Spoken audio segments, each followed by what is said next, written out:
Dia marina lesy tinenina didi. O vinamba mivava kela. Sady jereny tary an'lay e.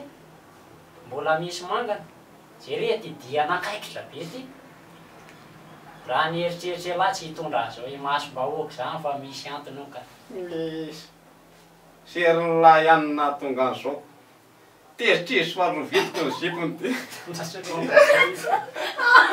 Asa Le poziny tsy.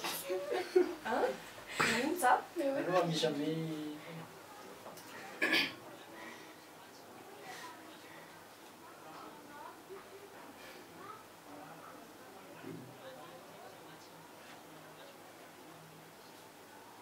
Sery-lahy ihany nahatonga an'izao. Tezitrezy sa rovitiny ny zipo.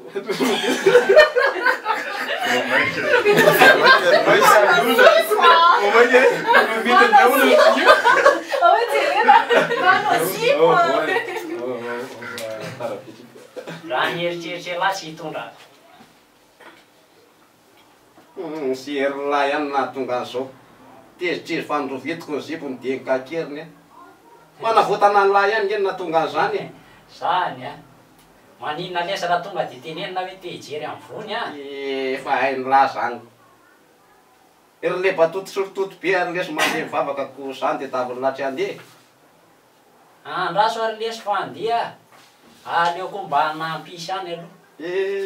Tsy manino nana tsy mikoropana. Tsy mikoropana. Mikoropana.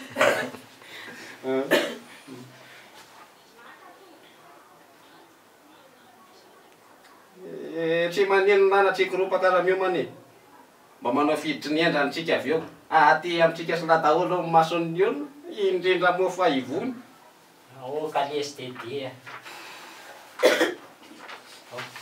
Mbola misy laha fa marika.